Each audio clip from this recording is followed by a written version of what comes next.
Anita halos hindi makapaniwala, ngunit hindi rin niya mapagkaila na ang pulubi ay si Alex Montoya, ang kanyang unang pag-ibig. "Pwede ko ba matingnan ulit ho ang iyong anak?" tanong ni Anita sa matanda. "Siyempre naman, bakit hindi? Pero napansin ko kanina, nagulat ka na makita mo ang ID ng aking anak. Kilala mo ba siya?" tanong ng matanda kay Anita. "Hindi ho, nagtaka lang ako dahil iba ang mukha nasa ID. Malayong malayo ho," sabi ni Anita. "Pumasok ka na lang sa loob kung gusto mo na makita ang aking anak," sabi ng matanda kay Anita. "Salamat ho," at si Anita ay pumasok sa kubo. Tiningnan niya ng maigi ang mukha ng patay na pulubi at ang mukha sa ID na kanyang hinahawakan. Ganoon din ang mukha na nakapako sa kanyang kaisipan. Ngunit wala siyang makita na nag-ugnay o nagpatutuo na ang pulubing patay ay si Alex Montoya. Maliban sa tingin nito ng ito ay bumangga sa kanya. Ngunit kung ang pagkaiba ng mukha ay nagbigay ng alinlangan kay Anita, naisip niyang hindi maaring magkamali ang isang ina kung sino ang kanyang anak. Kaya walang siyang magawa kung hindi tanggapin na lamang na ang pulubi at si Alex Montoya ay iisa. Si Anita ay nasa likuran na bakuran ng paaralan. Pinili niya ang tahimik at hindi masyadong ginagamit ng ibang mga estudyante upang walang may mag-abala sa kanya. Hindi niya namalayan na lumapit si Alex Montoya. Sabi ni Alex, ngunit hindi ito narinig ni Anita, kaya inulit nito ang kanyang sinasabi. "Alex Montoya, ano?" tanong nang nabigla na si Anita. "Alex Montoya, sabi ko." Sabi naman ni Alex. "Sino si Alex Montoya?" tanong nang nairetang si Anita. "Ako, hindi mo ba ako kilala?" sagot ni Alex. Ano ngayon?" Si Anita ay galit na. "Ano ngayon? Anong klaseng tanong yan? Hindi mo ba nakikita ang kagwapuhan ko?" Si Alex ay tumatawa na sumagot at hindi pinansin ang nakasimangot na si Anita. "Diyos ko po, ang lakas ng hangin." "Umalis ka nga," itinaboy ni Anita si Alex. "Ang upuan na ito ay para sa lahat. Bakit mo ako pinapaalis?" Sabi ni Alex. "Maraming bakante na upuan, doon ka umupo," galit na si Anita. "Bakit ba? Gusto kong dito upo. May maganda na tanawin at mabangong simoy ng hangin," sabi ni Alex na itinaas ang mukha at lumanghap ng hangin habang nakangiti. "Nang iistorbo ka, hindi mo ba nakikita na nag-aaral ako?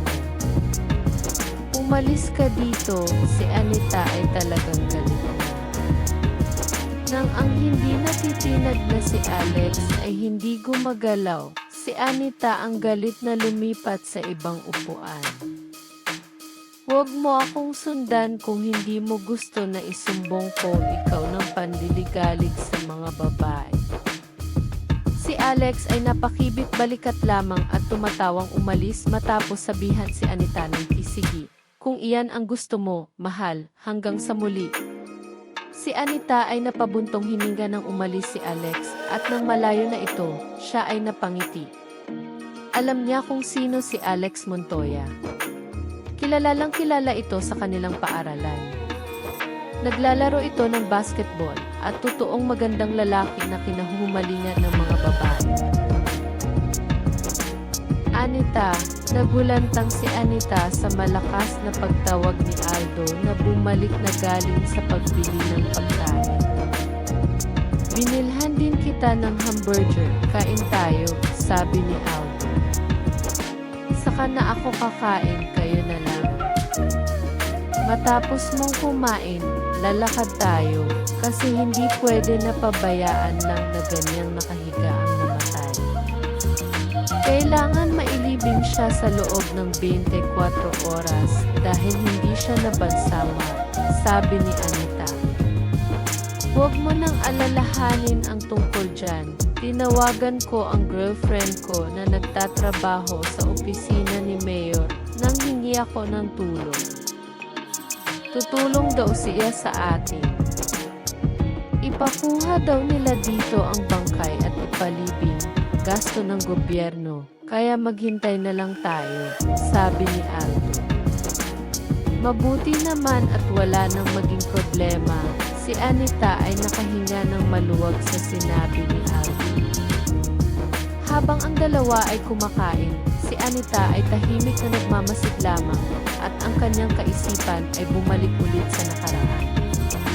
Ang kanyang mga kaibigan ay nakikita kung paano ginagawa ni Alex ang lahat upang mapaibig si Anita sa kanya, kung minsan ito ay kanilang kinakatutuwaan. Hoy, Alex, bakit ba si Anita lang ang pinapansin mo? Narito naman ako, mas maganda, mas mabait at handang gawin ang lahat mong gusto. Si Alex ay ngumiti lamang at ang mga ito ay naghiyawan sa tuwa. Hindi ko maintindihan kung bakit hindi mo pinapansin si Alex, minsan sabi ni Susan kay Anita. Nagpapakipot lang si Anita, pero saan ka? Pag nandyan si Alex ang dibdib niya malakas na kumakabog ng bonk, bonk, bonk, at ang kanyang mga kaibigan ay halgapan ng tawa. Isang maulan na araw, marami ang naglalakad lang pauwi dahil walang may masakyan. Nagwelga ang mga driver ng pampasaherong sasakyan. Anita! Anita, hintayin mo ako. Narinig ni Anita na may tumatawag habang siya ay naglalakad at nakita niya si Alex. Bakit pa sunod ka ng sunod sa akin? Tanong ni Anita. Sorry, kasi gusto ko lang humingi ng tawad sa iyo, sabi ni Alex. Para saan? Sa ginagawa mong pang-aasar sa akin. Tanong ni Anita. Pasensya na, kasi takot lang ako na sabihin sa iyo ang totoo, sagot ni Alex. Anong totoo ang pinagsasabi mo? Tanong ni Anita. Si Alex ay sandaling tumahimik at nang magsasalita na sana siya, ay biglang bumuhos ang malakas na ulan. Si Anita ay kinuha ang kanyang payong at ito ay binuksan. Pwede bang makisilong? Ang lakas ng ulan, tanong ni Alex at nang hindi sumagot si Anita ay nakisilong siya. Salamat, peace, sabi ni Alex. Sunod, magdala ka ng sarili mong payong. Kung hindi lang malakas ang ulan, hindi ako papayag. Si Alex ay napangiti at sinagot si Anita. Kunin ko na ang pagkataon na sabihin sa iyo, gusto kita, I love you. Si Anita ay hindi kumibo sa sinabi ni Alex. Alam niya na may gusto si Alex sa kanya at inaamin niya sa kanyang sarili na gusto rin niya si Alex.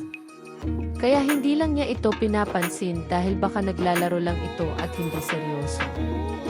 Hinintay ni Alex kung ano ang sagot ni Anita at nang hindi kumikibo si Anita, naglakas loob si Alex na akbayan ito. Nang hindi pumalag si Anita, lumingon si Alex at nakita na wala nang may sumusunod sa kanila, kaya ay bigla na lamang niyang hinalikan si Anita. Sa nangyari, nagkaunawaan ang kanilang mga puso, kapwa unang halik sa kanilang unang pag-ibig.